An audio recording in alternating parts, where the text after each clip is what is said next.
It's Wednesday, and you all know what that means. That means we get to review AEW Dynamite. As you know, we continue with more of the Owen Hart Foundation tournament. We are going to see who will be Samoa Joe's Joker, and so is Britt Baker, and a lot of things are going to be taking place, and it's going to be exciting. We're also going to review a past event by Texas based promotion Loko Wrestling, where they have the sessions and multiple title matches involved. And of course, we got two news updates regarding, of course, Women's Wrestling Army, where they're talking about subscription, and of course, the upcoming show for later on this month with all female unit known as Prominence with Red Flame Round 2. So, let's get ready for another episode of the Deleted Wrestle Zone.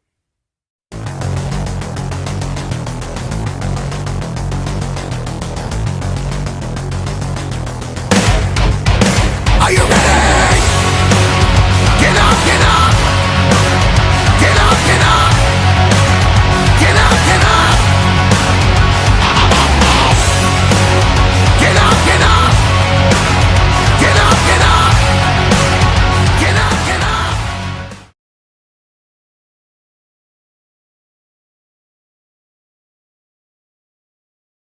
Welcome everybody to the Deleted Wrestle Zone, all things that is pro wrestling with AEW, NXT, New Japan Pro Wrestling, Impact Wrestling, the National Wrestling Alliance, various promotions, wrestlers, matches, and championships.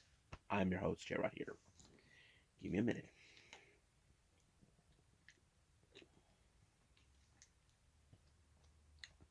So, let's begin with AEW Dynamite. As we know, we begin off with more of the Owen Hart Foundation tournament. We got the quarterfinals, Samoa Joe versus a Joker. So basically, we don't know who he is. Now, what I did not expect who was going to be, it was Johnny. Well, it's Johnny Multiple, but he goes by Johnny Elite there. Now, let me pause here for a little bit. There were speculation when there were people that thought the obvious about the name Johnny Elite. People already thought in their minds it's Johnny Gargano. Now, look, we can talk about this all we want about Johnny Gargano being in AEW, which is the place to go. But however, he's keeping things to a minimum what he wants to do. Not to mention he's a father now. He wants to be there for his kid, and I understand that. But if he's going to be in AEW, it's going to be under his terms, not ours. But anyway, the match was okay, decent. I did not anticipate this, but I like how he used a bit of the parkour stuff into the match. But however, when it comes to Samoa Joe being what he is, a guy who's so big and agile with a little bit of the high flying thing, it helps. But it was Samoa Joe that ended it with the muscle buster onto Johnny Gargano. I mean Johnny Elite to pick up the victory, advance into the semifinals, and he will face um, the winner between Jeff Hardy and Adam Cole. But however, during the post match, he was attacked by Santam Singh, Sanjay Dutt, and Jay Lethal. They brought in the lead pipe and whacked Samoa Joe's shoulder. However, we got members uh, of Chaos showing up.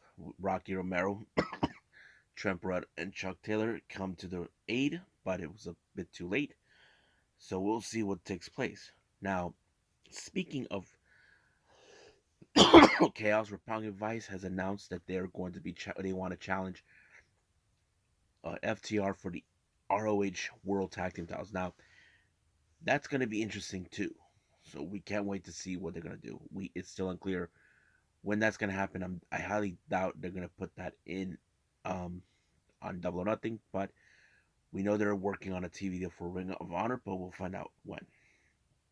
Now, during an interview with Jeff Hardy, he was medically cleared. As you know, he suffered some bit of injuries, of bruises from his match from last week. However, the Young Bucks decided to say they need to go home, but Matt told them to butt out, to leave them alone. This is their problem. So basically, this is becoming a bit of a feud.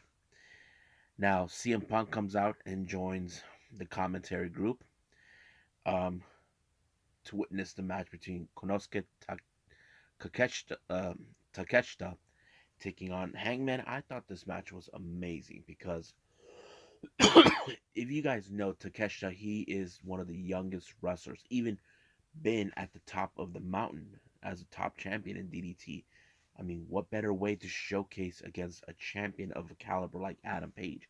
And I think it showed a lot of great moments. But however, Hangman Page was able to pick up the victory. Before that, he decided to bust out the lariat, the buckshot lariat. But however, the final touches was sending a message to CM Punk. He applied "Go to sleep." But however, he did at the post match when he won the match, he kind of was in a big confrontation with CM Punk, but nothing happened. So we'll see how that. Now, if you guys remember, House of Black have targeted Fuego del Sol on certain occasions.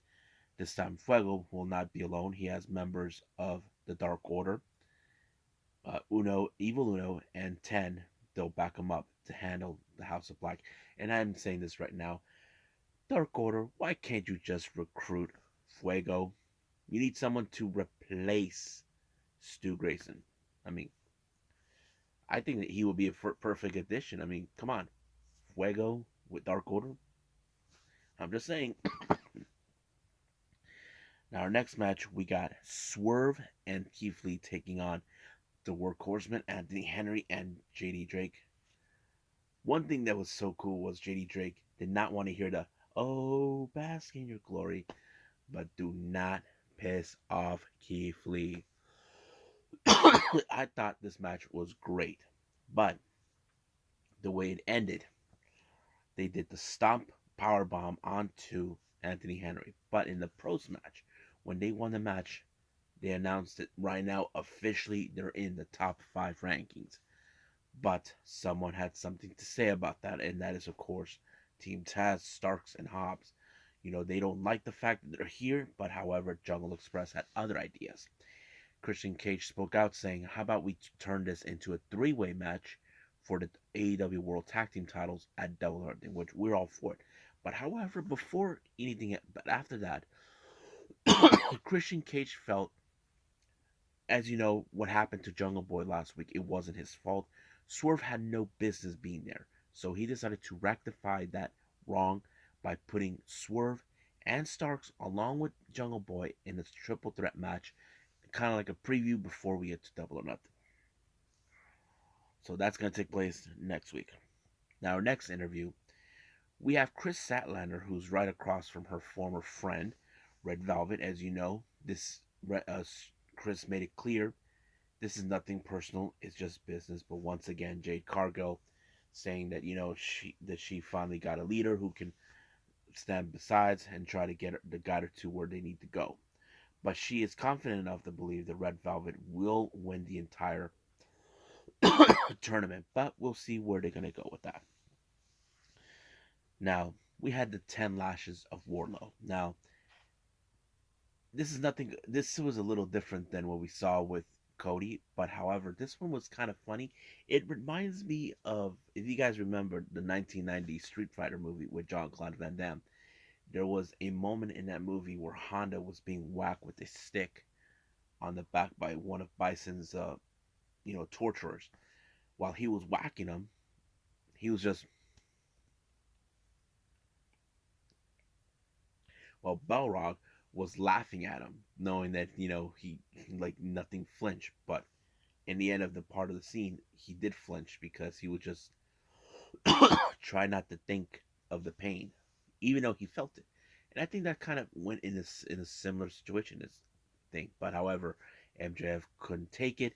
He kicked low blow right into Warlow and then attacked him. And then, as you know, he will be in a steel cage match with Shawn Spears, and he applied the C4, but he got whacked by this diamond ring by MJF. So basically, we can't wait to see when he'll get his hands on him. Now, what we got? Oh yeah, As you know, we do have another um, Owen Hart Foundation tournament. We have Kyle O'Reilly and Ray Phoenix. Now, Kyle O'Reilly have played it smart. As you know, Phoenix, we don't know how well he is with his arm. As you remember, every time I think about that, it goes, you know, seeing that. But Kyle O'Reilly played the smart move where he tried to target the arm, which he did, but Phoenix had no other choice but to tap out, so he advances. And I believe he will be taking on. I'm trying to remember who it was, but anyway. Then we have, of course, the face-to-face confrontation between Regal and Chris Jericho. As you know, these two had been in the feud before. Jericho told him that if he either go home because he has no business being there. But however, Regal fought back. Well, he says that ever since then he went to his locker room, go find his bag, pull out the toiletry bag, easily take out the toothbrush, and he said he wipes it up his butt. And of course, Daniel Garcia said, "What kind of sick individual does that?" And of course, Regal replied, "I just did yours last week." I thought that was classic. But however, Chris Jericho was trying to turn this into a 5-on-5 match at Double or Nothing, but Moxley was not falling for it. He's not going to go into that direction, being that whole sports entertainer stuff that he feels is a load of BS, but it's going to be carnage. But right now, there's been a bit of a friction between Brian Danielson and um,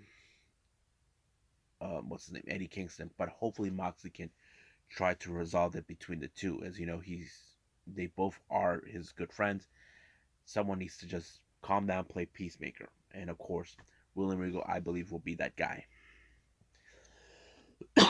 Now, our next match is at the women's Owen Hart Foundation tournament.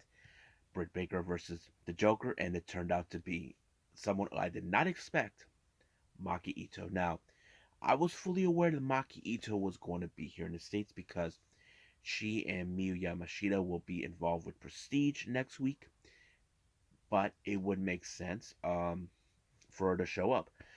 I was surprised. I met many fans, and I'm assuming everybody in Japan who knows her, who works with her, are very happy that she's back.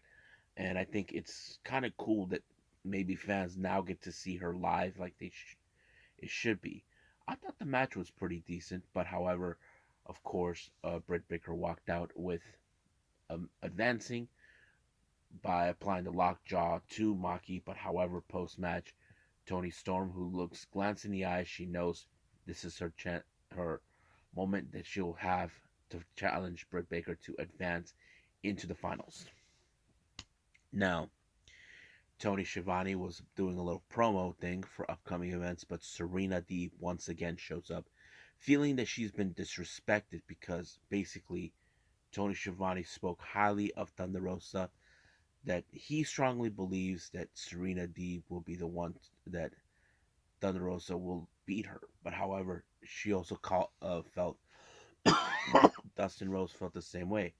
But Thunder Rosa could not control her composure because of this. Basically, Serena Deeb kind of got into her and took her title. But this is going to be a bloody um, fight between these two. As you know, Serena Deeb is out there trying to send a direct message to all the women who she believes they're the ones who are not, that they are disrupting everything else. But not to mention, she made reference of what happened. As you remember, a lot of things took place with WWE. Not to mention, cosmetic surgery. That is something that many women have been gone through because of it, and not to mention shaving her head to join the straight edge society, that sort of thing. Thought it was interesting they bring out the promo into that. I really liked it. It kind of brings out like, oh, she's been struggling because of this mess. But yeah. Now our last match is another Owen Hart Foundation tournament qualifier. We have Jeff Hardy versus Adam Cole. As you know, Adam Cole is determined to make it all the way to the end. And that's what he was did. I mean, Jeff Hardy could have won it, but however, it was Adam Cole that did it. But as soon as the match was over, Matt was trying to check up on his brother, but Cole wanted to whack him. Then the Bucks showed up, and everything went up to help. But however, Darby Allin and Sting came to giving a helping hand, but it was just proven too much. They even trying to destroy the ankle of Sting and all this other stuff. So the Undisputed Elite are sending a direct message that this is their show. They're gonna run it the way they want it. So basically, they're becoming an unstoppable force. But I have a feeling that we may see Kenny Omega, who may have to question everything that has changed. I think that we may see like a bit of a civil war here. But what I thought about AEW Dynamite, it was pretty interesting. All matches involving the Owen Hart Foundation was great. Try to get those out of the way. So we'll see what happens next week. But right now, let's move on to Loko Wrestling.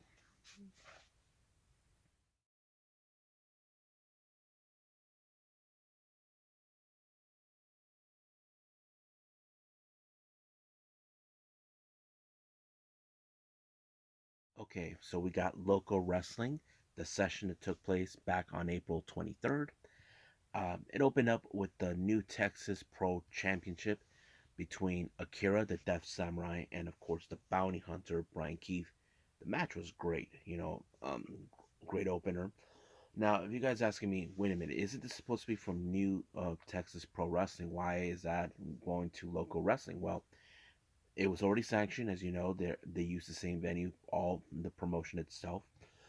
But I don't find it any problem.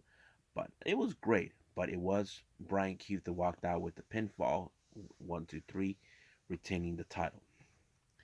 Next up, we got this guy named Roxo versus Little Poppy. This was a brutal match, especially when it comes to this guy Roxo. I don't know who these two guys are, but it was Roxo who walked out as the victor. But a mask assailant in the post match attacked Little Poppy for no apparent. Even Ref tried to tell him to stop. This is over, but it was going to be over anyway. Next match we have is the Ringside Records Kingpin Championship with Max Heights and Juventud Area. Now, Max's manager, countless times trying to get involved, trying to ensure that, his guy won. That's what he was doing. And of course, it kind of messed things up for Juventud. Next up, we got this Japanese wrestler who's independently in Mexico named Yutani taking on Jay Davis. Jay Davis, one big dude. He took him out completely by using his strength. But however, in the post match, he called out saying how come they're not giving him the opportunities that he well deserves. So he was kind of throwing a bit of a fit, but that's how it was. Next match, we have Nino Hamburguesa, which means Kid Hamburger, taking on Gino Medina.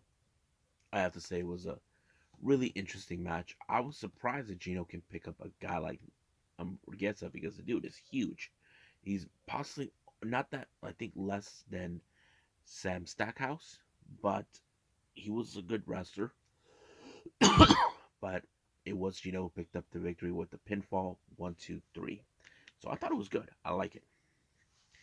Next match we have Pimpinella Escarlata taking on Siska. Oh my god, this one was wild, completely wild. But Pimpinella put Siska through a table, and 1, 2, 3, it was over right from there. Next up, we have this thing called the Dime Bag in the Bank qualifying match. We have Lord Adrian. You may know him as the Walmart Wrestlers, taking on Lowrider, who is a good friend of Sammy, Ryan Davidson, Casey Blackrose, Muñeca de Plata, who is the daughter of Super Porky, better known as El Brazo de Plata. And then, of course, there's El Silencio. Now, this match was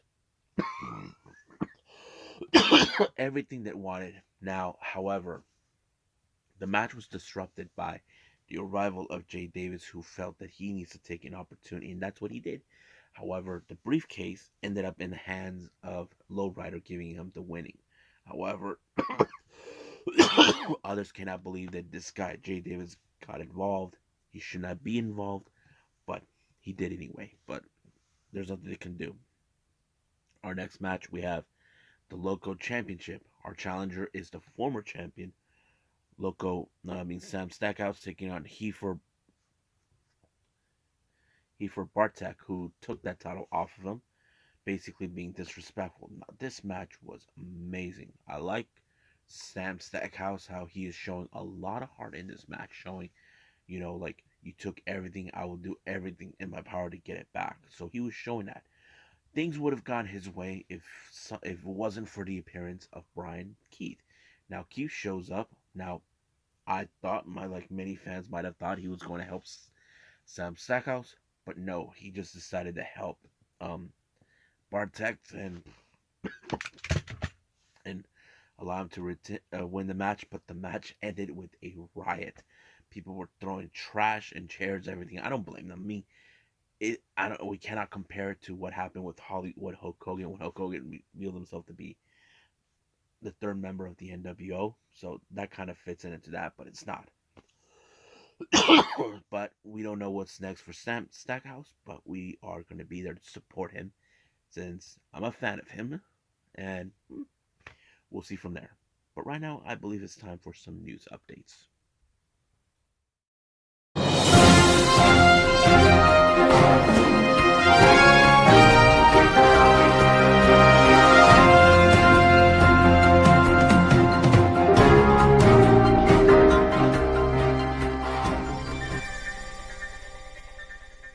Okay, so here are some news updates. I covered this before. Women's Wrestling Army has launched already. However, there will be some sneak peek events. However, some of you may ask, where can we watch these shows? Now, that's a question I've been asking myself for quite some time. But however, it was already announced on their Twitter page that you can subscribe to them for $7.99.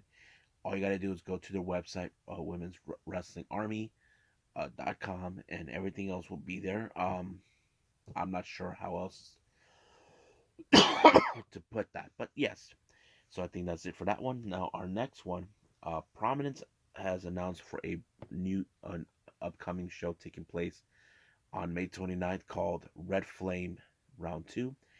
Matches have already been announced. So here are the matches. We got Risa Sarah versus Suzuki. Shizako taking on Akane Fujita. Yuki Miyazaki taking on Mochi Miyagi. Then we have a triple threat match. Tsukaba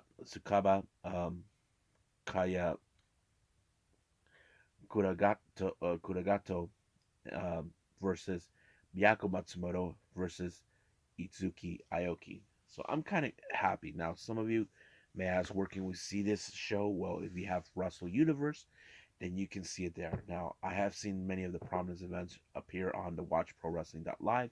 Hopefully, we get to see it there too, and I can't wait to see that. So I think that's pretty much it right now for news updates. Let's call it a day. Well, I hope everybody enjoys this episode. Coming up, we got day 4 of the New Japan Pro Wrestling Best of the Super Juniors, where B Block takes stage, but also we'll be reviewing